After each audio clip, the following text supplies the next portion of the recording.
what's happening YouTube? I didn't think I'd be back until after the National, but I got a few cards in. I have a cool additions to the BJ Raji PC that rarely stuff comes up that I need. But and I got to get them out of these bad top loaders. But whatever. The Rookies and Stars base rookie, which I probably have one floating around for sure. I don't know if I had this one though. The 568 or out of 999. I would consider that. I don't know what they consider that a gold rookie or not. The 3 out of 75 would have been like a blue. But the one I kind of bought it for, which I did not have, but I thought I had, but I didn't have. There's a green version. And I didn't have this green version because this is 24 out of 25. I thought I had a 24. I have a 1 out of 25. I got a 9 out of 25, but I had it. It's the platinum that I had.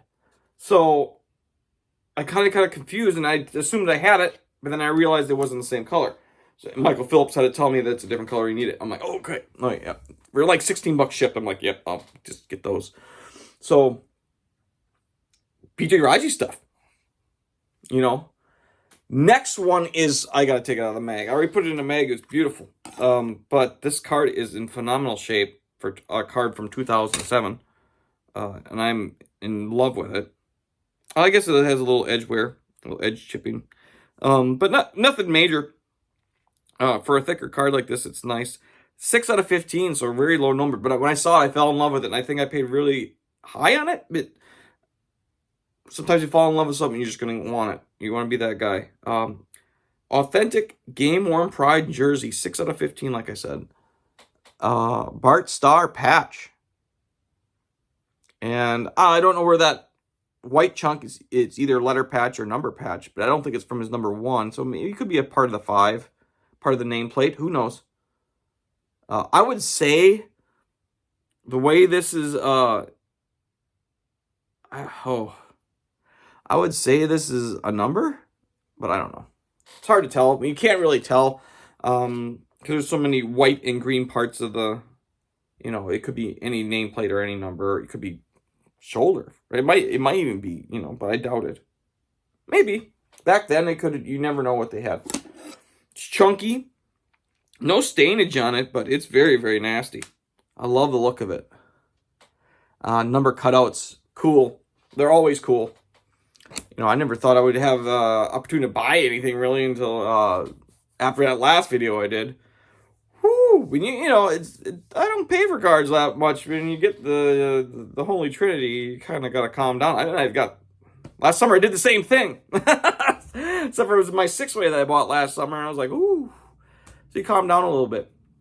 This next card is story time, and it's not even football related. It's baseball. And if you know me at all, I'm one of those weird fans that love the Tigers instead of the Brewers, even though I'm a Packer person. It was just because my grandpa played for single A Detroit Tigers baseball back in the mid to late 20s. My grandpa was very elderly by the time I was a kid, so it was his love for the Tigers filtered down through the family. It was just the way it was. He was when the Tigers. We didn't have Tigers on TV when I was a kid. It was Tigers on the radio. When the Tigers were on the radio, everything stopped in his house, no matter what it was. No one bothered him. No one got in his way. No one asked him any questions, unless he told you to come over and sit on his lap like I was as a kid, and he would just tell me all sorts of stories. And it doesn't seem like back then it probably seemed like it was going in one ear and out the other, but it was all sponging right here. The things that stay in my head are the things that I enjoy. And I enjoyed my grandpa, and I enjoyed baseball, so it's all stayed up right up here. But anyway, so I'm a Tiger fan, and I'm a big Packer fan, and I'm a Milwaukee Bucks fan, so I have 2 Wisconsin, 1 Michigan. I live right on the border of Wisconsin, Michigan, so kind of happens sometimes. I don't hate the Brewers. It's just that I'm a Tiger fan. That's what it is. So I think this is back. This story goes back to 2002, and it's the no non-perfect perfect game. And I think the anniversary just came up just recently, or is coming up real quickly. It might have been the end of June, early June, end of May when this happened in 2002, I think it was. And back then I was 21 years ago. I was 23 years old, maybe. Yeah, maybe 23 years old. Love the Tigers. Love watching them on TV. At this point, I think it was the 7th inning. Perfect through 7. My dad records the games at the time. You know, my dad's passed, but he recorded the games at the time. He just he wanted to flip through the commercials. So he would go in, have dinner, and maybe watch some other something, and then turn it on late, and then be 9:30, 10 o'clock, he'd be done watching the game. If it was a real late game, then he would watch it live. But if it was I think that's what it was. It might have been a Sunday getaway game, 1 o'clock, 3 o'clock kind of a start. I don't remember. But I remember it was very daylight, and it was Sunday because I was home. I didn't have work. I know that. And I love days like that where I could just sit down and watch the game and mess with my cards. So, perfect game. So I call my dad, 7th inning, and he's going to be mad because he doesn't want me to give away anything about the game because he's going to watch it recorded. I says, this is one time, Dad, I'm going to have to break that rule. I says, turn on the television right now. I waited till 7 innings. I was going to, call him in the 5th, after the 5th was over, but I was just like, I don't want to ruin it. I mean, I didn't want to jinx it because I knew fully the announcers didn't say it. They just said, 15 up, 15 down, that kind of a thing was going on, but they never said perfect. I knew as a baseball fan that they weren't going to give it away, so not say it out loud. So when it finally, I think the first time they said it, anything about it was after the 7th inning. I said, okay, it's time. It's time to break that rule. I says, I'm going to break this rule. I call him, and he goes, what's going on? I says, I'm not going to tell you anything. I just need you to turn on the Tiger game right now. I says, drop what you're doing. I don't care what it is. Just get by the television. He goes, really? I says, I wouldn't be calling you if this wasn't an emergency. This is an emergency. Get there. And at the time, hung up the phone, didn't hear nothing. I mean, he actually was, after the fact, he was so upset, he called me later that evening after it was over. Not at me. He was upset at what happened, but you know what it was. But here's the Armando Galarraga. Now, this is from Bowman Sterling. It's not a numbered version, just a regular version. But I wanted to get this card because I didn't have anything from him. And this is number 5 starter that year. He ended up with a 5 ERA for his career. Had 20 more losses than wins for his career. But that day, he was flawless. And if I remember right, it would have been an 87 or an 84 pitch perfect game if it would have ended up the way it was supposed to end up. Armando Galarraga had 3 strikeouts. 3. I think maybe 6 flyouts, and the rest were ground balls, weakly hit, not like scorchers or anywhere. There was a big catch made in the 9th inning. Austin Jackson covered about 800 yards of ground in left center field, and it was the most amazing catch I've ever seen in my entire life for the first out of the 9th. And I'm like, yes, here it is. And then it was a decently hit ground ball, but Brandon Nidge was a vacuum cleaner at third, and he easily threw out the guy, and it was the last out.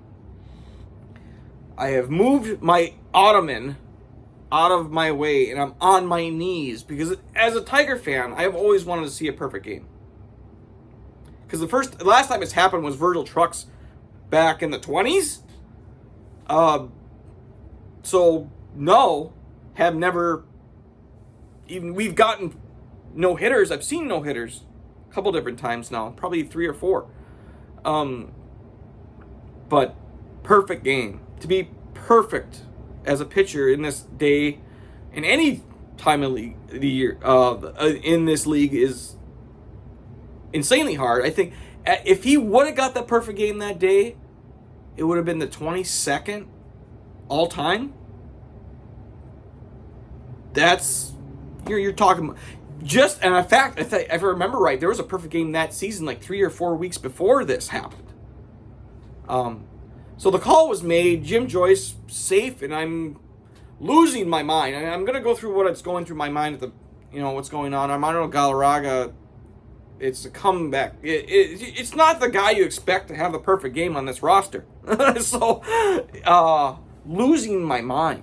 And he called safe, and at the time, the picture was coming down from like the third base side, looking at the play, like right into Armando Galarraga's glove, catching the ball at first. I'm looking, that's the live look I had at it, and off of Tigers Network, Detroit, and then they showed the replay up and down the line, but when I saw it, the first thing I said, he's out.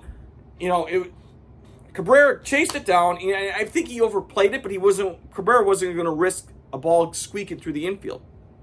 Fine. Armando Galarraga's already sprinting towards first. He's covering, foot's on the bay. I didn't see any problem. Whatever. And so I'm on my knees, and when Jim Joyce said save, like I said, I'm like 23, 24 years old. I went face first into my carpet and sobbed uncontrollably, not for myself, but for Armando Galarraga, because it was movie-making kind of baseball game. They would have I think they should make a movie out of what happened afterwards of this game. It should have been one of those games. I'm like, so I get myself situated enough to watch the replay a couple different times, and I'm like, I got mad for like about a week, and I said, why am I mad at this? Because in my heart of hearts, I just watched the perfect game, and I should be the most excited person on the planet. And it took a while, but here I am. I saw the perfect game. I wish I remembered it was either 84 or 87 pitches. You can go through any of those other perfect games, see how many pitches it took them. Yes. I think he ended up with 90 some pitches because to get that final out took a little bit, but yeah. So I had to get to Armando Galarraga. If Armando Galarraga got that perfect game, he would have exploded. His cards would have been nuts. I basically got this from $5 from Canada shipping. That's how cheap that card is. But I needed one, and I wanted a rookie card of him, and here we go. And I said, that's the card. I says, why not? He has a place in history, even though it's not the place I wanted it to be. He's always going to be tied to Jim Joyce. I wish he would have been tied for his accomplishment that day instead of being tied to Jim Joyce. Jim Joyce was not in bad position to make that call, but he blew it. And it's not by, like, in baseball standards, he was out by a mile in baseball standards. His hearing was bad. He couldn't even hear the pop, because usually that's what you hear. Glove, foot on base. They're listening for that. They got their eye. He was, like, if he was in a bad position, I'd be like, what the hell are you doing? But he was right there. And he fully knew what was going on. It's not like he was oblivious to the situation. I don't know if he had something in the back of his head that said, I can't let this happen. I don't know. There's some kind of bias. I don't know. There's been plenty of times, even in baseball, before this happened, a guy would say safe and then go, no, he's out, and correct himself because he just made a wrong movement of his body because he's just instinctual to do something right away. I've seen guys go safe, no, and they'll point and they'll go, no, he's out. Could have corrected. Now I don't remember the home plate umpire at the time, but he was way too. He could have stopped that from happening, and he said, well, I didn't have a good enough look to overrule that play. Baseball could have done the right thing. Major League Baseball could have done the right thing, but they did not. They let it play through. He says, we're not going to make a special exception. Baseball has always been tough if you want to have anything change in it, because there's old school baseball guys are not going to let it happen. They could have, They could have done the right thing. But the right thing at the moment, to them, was not to change history. Let the play as it was, because, but I didn't want it that way anyway. I didn't want Major League Baseball to come in and overrule it. I wanted it to be set on the field and be done there. Jim Leland was the coach, the manager, and he has mad respect for umpires. He laid into Jim Joyce, and Jim Joyce still in the moment thought he was right. That's how bad it was. It was terrible. He was so sure that he got the call right, and then when he go for, but then he had some kind of inkling. If the Tigers players and the manager are laying into you, and the player that was called safe goes like this and grabs his helmet and went like this, you might have thought you blew it. So first thing he did is he went into the dugout or into the underneath and said, "Cue up that play," and he showed how bad he missed it. He owned it, which is great. Angel Hernandez wouldn't have never owned it. He would have just said, "Screw you guys," And I mean, yeah, he made a mistake. I don't think he should have got death threats or anything like that. 'Cause like I said, it's just a game. But I was upset that he was just not even close. What were you looking at? I don't. Usually stuff goes in. If you watch a football game, you'll get a call one way or another. They can make that up. You can't take this away. This is the one call you can't miss. And you got to be on top of your umpiring game, and you screw it up. you got to be. And he was in great position. There's position to be an umpire. There's places to be and how to conduct yourself. Your movement on the field is he was in 100% perfect position to see this call, and he blew it. But like I says, I don't like to hold that. I mean, I would have loved to have it happen rightly, but I needed. I watched the game. I knew what it was. It was perfect. So I needed this card. I wish, like I says, he wasn't tied to Jim Joyce's name, but he's still going down in history as an asterisk to me. And I hope at one point they might put that in there as an asterisk, just in the record books to show what great of a day that was. Instead of crying on my living room floor after watching that replay, knowing I was right when I saw, I should have said, "Yep, I know what it is," and moved on. But it's hard for a 20-year-old to take that on. It was hard for my dad, because he's never seen one either, and he's gone now. So will it ever happen? I hope it does. But it's been 21 years. How long do I have to wait before I'm gone? It's. So I'm counting it. So anyways, thanks for story time with Joey, I guess, today. Thanks for everybody for watching. If you didn't watch this part, I understand. But that's the reason why I do what I do with cards, because it brings me back. This is a memory in cardboard form. A memory that you can't take away from that young 23-year-old. That's why you collect the stuff you collect. If it's not a memory, it's stories you heard. And sports stories, to me, as a sports fanatic, are the greatest stories on the planet. It's your real life TV shows, live TV shows. They're not faked. They are what they are, even though some people think the NFL is rigged, but whatever. But anyways, thanks for listening to me ramble. Love you guys. Take care. And I have 2 cards I already have purchased for the National. So if I don't come up with anything else, this is pre-purchase stuff. If I don't come up with anything else, it's been a successful National. So I will see you after the National probably, unless something insane happens here. But love you guys. Take care. See you next time.